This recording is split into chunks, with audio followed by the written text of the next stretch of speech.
दोस्तों हम लोग इस क्लास के अंदर 18 फरवरी 2019 के एसएससी जीडी के एग्ज़ाम्स के जीके जीएस के सवाल को देखेंगे। और इस क्वेश्चन के साथ साथ में हम आप लोगों को एक्स्ट्रा फैक्ट भी बताने वाले हैं जो 2022 में नई वैकेंसी एसएससी जीडी की आई हुई है, उसके लिए ये क्लास अति महत्वपूर्ण हो सकता है।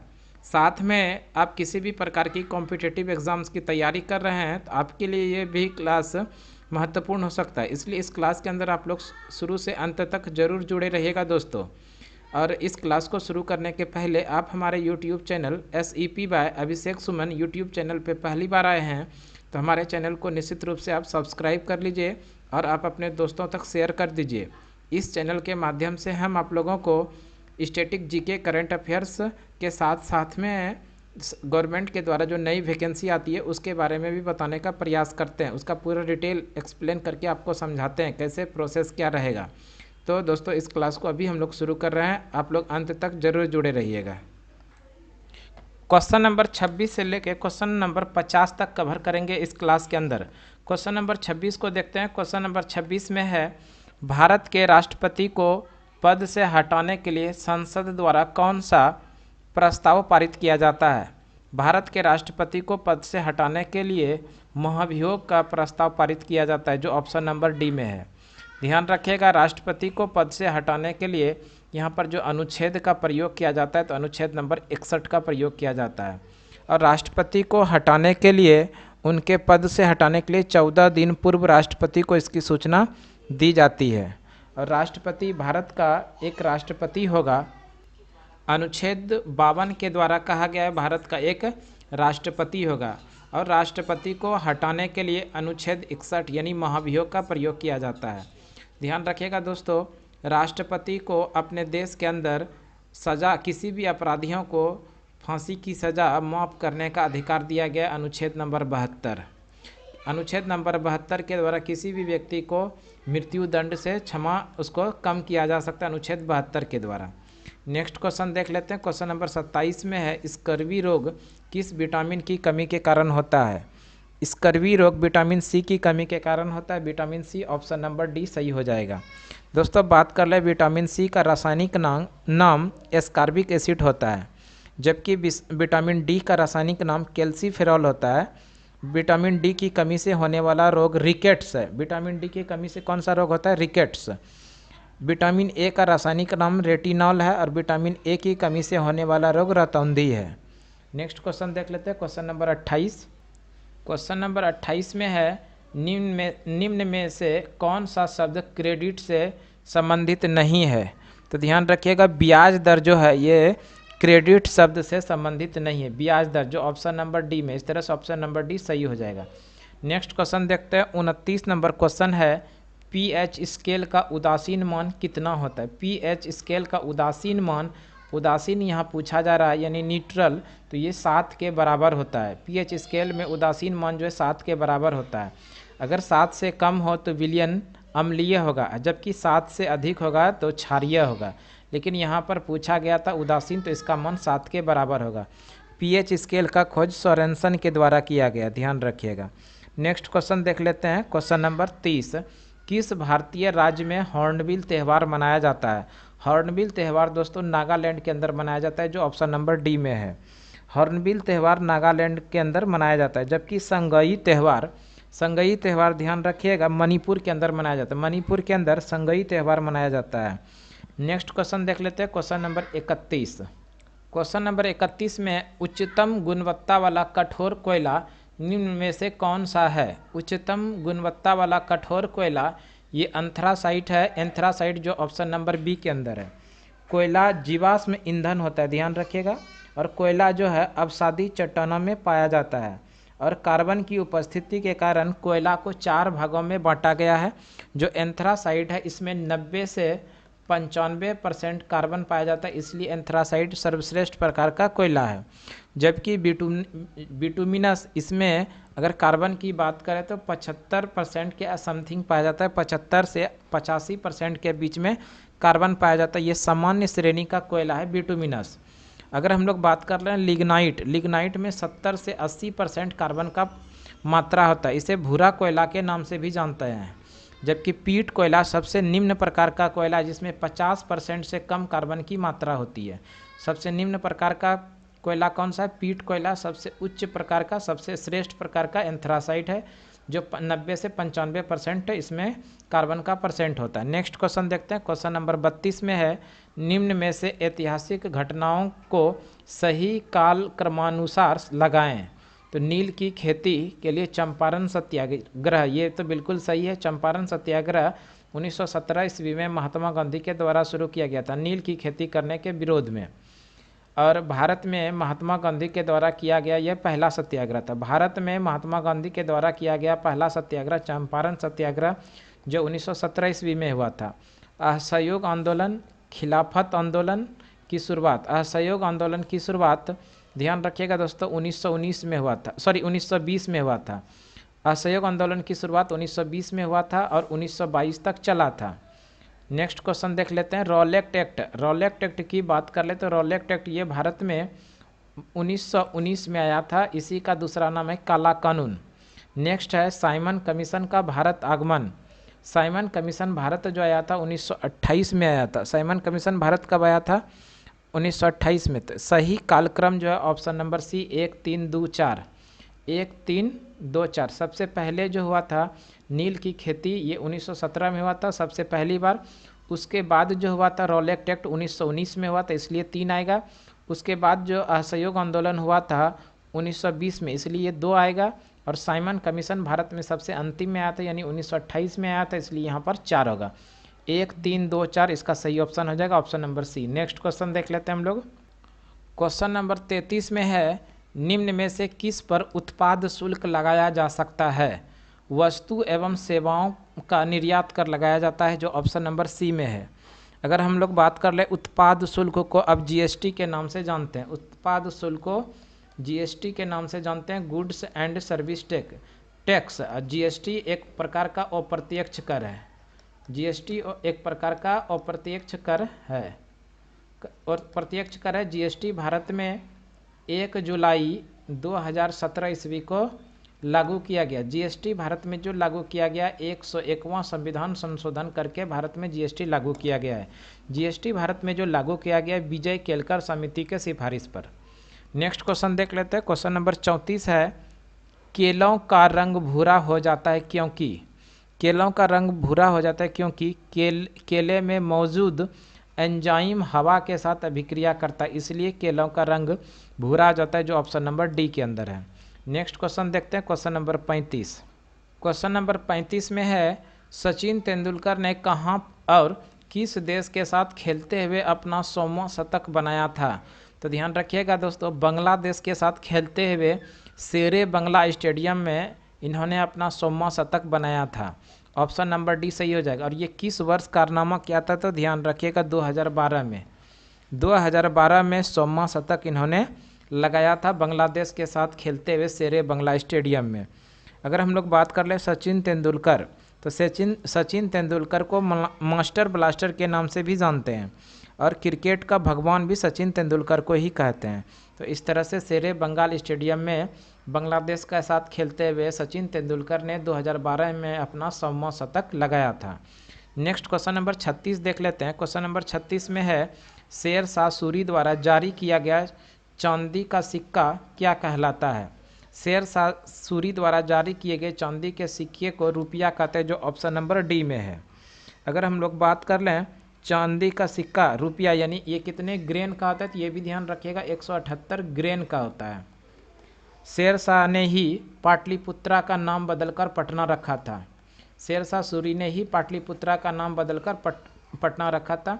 वैसे अगर पाटलिपुत्रा की बात करें तो पाटलिपुत्रा की स्थापना उदयन के द्वारा किया गया था। उदयन हर्यक वंश के शासक था। हर्यक वंश में एक शासक हुआ करता था जिसका नाम है उदयन, और उसी उदयन ने गंगा, पुनपुन और सोन नदी के संगम पे पाटलिपुत्रा नगर की स्थापना किया था। और इस पाटलिपुत्रा का नाम बदलकर पटना शेर शाह सूरी ने किया था। शेर शाह सूरी के ही शासनकाल में मलिक मोहम्मद जैसी ने पद्मावत की रचना किया है। शेर शाह सूरी का मकबरा सासाराम जो बिहार के अंदर है वो स्थित है। नेक्स्ट क्वेश्चन देख लेते हैं। क्वेश्चन नंबर 37 में है, मलाला यूसुफजई की जीवनी पर बनी फिल्म का नाम क्या है? मलाला यूसुफजई की जीवनी पर बनी फिल्म गुल मकाई है। गुल मकाई जो ऑप्शन नंबर बी में है। मलाला यूसुफजई पाकिस्तान की एक छात्रा थी जिन्होंने पाकिस्तान की लड़कियों को पढ़ाई के लिए प्रोत्साहित करने के दौरान तालिबानियों ने इनको गोली मार दी थी, जिसके कारण कि मलाला को 2014 में शांति का नोबेल पुरस्कार से भी मिल चुका है।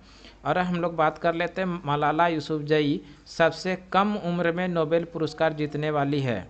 सबसे कम उम्र में नोबेल पुरस्कार प्राप्त करने का सौभाग्य मलाला यूसुफजई के पास है। नेक्स्ट क्वेश्चन देखते हैं हम लोग। क्वेश्चन नंबर 38 में है, किस भारतीय राज्य में बांस की टपक सिंचाई व्यवस्था बहुत लंबे समय से प्रयोग की जाती है? ये मेघालय के अंदर बांस की टपक सिंचाई व्यवस्था बहुत लंबे समय से प्रयोग की जाती है, मेघालय, जो ऑप्शन नंबर ए में है। क्वेश्चन नंबर 39 में है, भारतीय संविधान के किस अनुच्छेद में शोषण के विरुद्ध मौलिक अधिकार का प्रावधान दिया गया है? भारतीय संविधान के अनुच्छेद 23-24 में शोषण के विरुद्ध मौलिक अधिकार का प्रावधान है, 23-24, जो ऑप्शन नंबर बी में है। दोस्तों हम लोग बात कर ले मौलिक अधिकार, तो मौलिक अधिकार भारतीय संविधान के भाग 3 में है। और अनुच्छेद की बात करें तो अनुच्छेद 12 से 35 के बीच में मौलिक अधिकार का प्रावधान है। मौलिक अधिकार यूएसए देश से लिया गया, यूएसए के संविधान से भारतीय संविधान में मौलिक अधिकार का प्रावधान लिया है। मूल संविधान में मौलिक अधिकार की संख्या 7 था। मूल संविधान में मौलिक अधिकारों की 7 था, लेकिन वर्तमान समय में मौलिक अधिकारों की संख्या 6 हो गया है। तो ये कौन सा मौलिक अधिकार निकाला गया? तो ध्यान रखिएगा, संपत्ति के अधिकार को मौलिक अधिकार के से निकालकर विधिक अधिकार में रखा। कब? ये भी जान लीजिए, 44वां संविधान संशोधन 1978 के द्वारा संपत्ति के अधिकार को मौलिक अधिकार से निकालकर सामान्य यानी विधिक अधिकार के अंदर रखा। तो इस तरह से वर्तमान समय में मौलिक अधिकारों की संख्या हो गया है 6। नेक्स्ट क्वेश्चन देखते हैं, question number 40। Next question number 40 में है, पुरंदर की संधि किसके बीच हुई थी? पुरंदर की संधि मुगल और मराठाओं के बीच में हुआ था, जो ऑप्शन नंबर बी में है। और पुरंदर की संधि हुआ कब था? तो ये भी ध्यान रख लीजिएगा, 11 जून 1665 ईस्वी को पुरंदर की संधि हुआ था। और ध्यान रखिएगा दोस्तों, पुरंदर की संधि में मुगलों की तरफ से औरंगजेब का प्रतिनिधित्व जय सिंह ने किया था, जबकि मराठाओं की ओर से शिवाजी ने किया था। और इसी पुरंदर की संधि के बाद शिवाजी ने 23 किले मुगलों को दे दिया था। 23 किला मुगलों को दिया था। तो ध्यान रखिएगा, पुरंदर की संधि 11 जून 1665 ईस्वी में मुगल और मराठाओं के बीच में हुआ था। मुगल की ओर से जो प्रतिनिधित्व किया था वो जय सिंह, और मराठाओं की ओर से जो थे वो शिवाजी थे। नेक्स्ट क्वेश्चन नंबर 41 नंबर में है, भारत में करेंसी नोट किस संस्था द्वारा जारी किए जाते हैं? भारत में करेंसी नोट आरबीआई के द्वारा जारी किए जाते हैं, ऑप्शन नंबर सी। आरबीआई की बात करें तो आरबीआई का स्थापना 1 अप्रैल 1935 ईस्वी को किया गया था, यंग हिल्टन समिति के सिफारिश पर। आरबीआई का वर्तमान समय में जो गवर्नर है वो शक्तिकांत दास है। आरबीआई के वर्तमान में गवर्नर कौन है? शक्तिकांत दास, और ये 25वें नंबर के गवर्नर हैं। आरबीआई का काम है मौद्रिक नीति जारी करना। नेक्स्ट क्वेश्चन देखते हैं, क्वेश्चन नंबर 42 में है, काजीरंगा राष्ट्रीय उद्यान किस राज्य में है? काजीरंगा राष्ट्रीय उद्यान ये असम के अंदर है, जो ऑप्शन नंबर सी में है। किस लिए प्रसिद्ध है? एक सींग वाला गेंडा के लिए प्रसिद्ध है Kaziranga national park. Next question देखते हैं, क्वेश्चन नंबर 43। क्वेश्चन नंबर 43 में है, भारत सरकार द्वारा निम्न में से किस भाषा को शास्त्रीय भाषा घोषित किया गया है? किस भाषा को? ओडिया भाषा को शास्त्रीय भाषा घोषित किया गया है, जो ऑप्शन नंबर बी में है। भारत सरकार द्वारा 2004 में निश्चित शर्तों को पूरा करने वाली भाषाओं को शास्त्रीय भाषा का दर्जा देने की घोषणा की थी। और वर्तमान समय में भारत में 6 शास्त्रीय भाषा है। वर्तमान समय में भारत में कितने शास्त्रीय भाषा है? 6। तमिल, जिसको कि शास्त्रीय भाषा का दर्जा 2004 में दिया गया। संस्कृत 2005 में दिया गया। तेलुगु और कन्नड़, ये दोनों शास्त्रीय भाषा का दर्जा 2008 में दिया गया, तेलुगु और कन्नड़। मलयालम को शास्त्रीय भाषा का दर्जा 2013 में दिया गया, जो कि ओडिशा का अंदर एक भाषा बोली जाती है जिसका नाम है ओडिया। इस भाषा को 2014 में राष्ट्र शास्त्रीय भाषा का दर्जा दिया गया। तो इस तरह से ध्यान रखिएगा। वर्तमान समय में भारत में 6 शास्त्रीय भाषा है: तमिल, संस्कृत, तेलुगु और कन्नड़, मलयालम और ओडिया।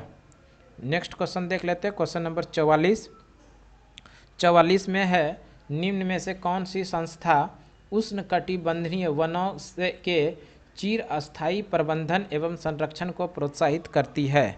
तो ध्यान रखिएगा, इंटरनेशनल ट्रॉपिकल टिम्बर ऑर्गेनाइजेशन, ये उष्णकटिबंधीय वनों के चिर अस्थायी प्रबंधन एवं संरक्षण को प्रोत्साहित करती है, जो ऑप्शन नंबर बी में है।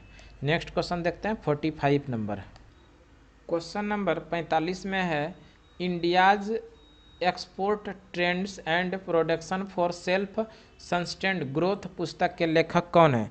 तो ध्यान रखिएगा, India's export trades and prospectus for self sustained growth नामक पुस्तक के लेखक मनमोहन सिंह है, जो ऑप्शन नंबर बी में। इस तरह से ऑप्शन नंबर बी सही हो जाएगा। ध्यान रखिएगा, मनमोहन सिंह के द्वारा ही एक और पुस्तक लिखा गया है जिसका नाम है चेंजिंग इंडिया। वहीं पर बात कर रहे हैं नरेंद्र मोदी के द्वारा जो पुस्तक लिखा गया उसका नाम है एग्ज़ाम वॉरियर। एग्ज़ाम वॉरियर नामक पुस्तक की रचना नरेंद्र मोदी ने किया है।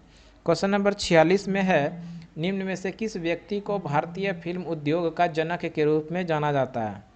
दादा साहेब फाल्के को भारतीय फिल्म उद्योग के जनक के रूप में जाना जाता है, जो ऑप्शन नंबर सी में है। और ध्यान रखिएगा, यही दादा साहेब फाल्के पुरस्कार भारत में फिल्म के क्षेत्र में दिया जाने वाला सबसे बड़ा पुरस्कार है। भारत में फिल्म के क्षेत्र में दिया जाने वाला सबसे बड़ा पुरस्कार है दादा साहेब फाल्के पुरस्कार, जिसकी शुरुआत 1969 ईस्वी में हुआ था। और पहली बार ये जो पुरस्कार दिया गया था तो देविका रानी को, ये भी ध्यान रखिएगा, पहली बार किसको दिया गया था? देविका रानी को। इसके साथ में एक क्वेश्चन और ध्यान रखिएगा, 2022 में दादा साहेब फाल्के पुरस्कार जो दिया गया एक अभिनेत्री है आशा पारेख को दिया गया। 2022 में दादा साहेब फाल्के पुरस्कार किसको दिया गया? आशा पारेख को, आशा पारेख। और ये जो पुरस्कार दिया गया 68वें नंबर का, 68वें नंबर का दादा साहेब फाल्के पुरस्कार 2022 में आशा पारेख को दिया, ये अभिनेत्री है। नेक्स्ट क्वेश्चन देखते हैं 47 नंबर में है। 47 नंबर में है, मेटूर बांध किस नदी पर निर्मित है और किस राज्य में स्थित है? मेटूर बांध कावेरी नदी पर और तमिलनाडु राज्य में स्थित है। ध्यान रखिएगा, कावेरी नदी और तमिलनाडु, जो ऑप्शन नंबर डी में। इस तरह से ऑप्शन नंबर डी सही हो जाएगा। नेक्स्ट क्वेश्चन देखते हैं, क्वेश्चन नंबर 48 में 1985 में किए गए भारतीय संविधान के 52वें संशोधन में क्या सुधार किया गया? तो सबसे पहले ये जान लीजिए, 52वां संविधान संशोधन 1985 में ये भारतीय संविधान के अनुसूची नंबर 10 जोड़ा गया, अनुसूची नंबर 10 जोड़ा गया। और अनुसूची 10 में क्या है? दल बदल, क्या जोड़ा गया? तो ध्यान रखिएगा दोस्तों, दल बदल जोड़ा गया। दल बदल ये सांसद और विधायक पर लागू होता है। दल बदल विरोधी कानून को शामिल किया, जो ऑप्शन नंबर सी में है। 52वां संविधान संशोधन 1985 के द्वारा भारतीय संविधान में अनुसूची नंबर 10 जोड़ा गया, जो दल बदल से संबंधित है और ये सांसद और विधायक पर लागू होता है। नेक्स्ट क्वेश्चन देख लेते हैं 49 नंबर। 49 नंबर क्वेश्चन है दोस्तों, निम्न में से कौन सी प्रतियोगिता भारतीय फुटबॉल से संबंधित नहीं है? तो रणजी ट्रॉफी, जो ऑप्शन नंबर सी में है, ये क्रिकेट से संबंधित है। बाद बाकी सभी फुटबॉल से संबंधित है, तो इस तरह से ऑप्शन नंबर सी सही हो जाएगा। रणजी ट्रॉफी किससे संबंधित है? क्रिकेट से, और बाद बाकी सभी फुटबॉल से संबंधित है। क्वेश्चन नंबर 50 में है, कनी शॉल हस्तशिल्प भारत के निम्नलिखित में से किस राज्य से संबंधित है? कनी शॉल हस्तशिल्प भारत के निम्नलिखित में से किस राज्य से संबंधित है? कनी शॉल हस्तशिल्प भारत के जम्मू कश्मीर राज्य से संबंधित है, जो ऑप्शन नंबर ए में है।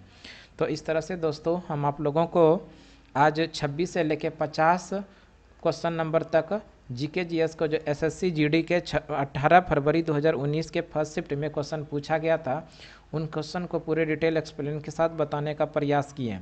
उम्मीद है आपको ये क्लास ज़रूर पसंद आया होगा। आप हमारे कमेंट बॉक्स में एक अच्छा सा कमेंट ज़रूर कीजिए, ताकि इससे और बेहतर वीडियो बनाने का हम प्रयास करें आप लोगों के लिए। तो दोस्तों इस क्लास के लिए आज के लिए इतना ही। अगले क्लास में फिर से अगले दिन मिलते हैं, तब तक के लिए धन्यवाद। जय हिंद।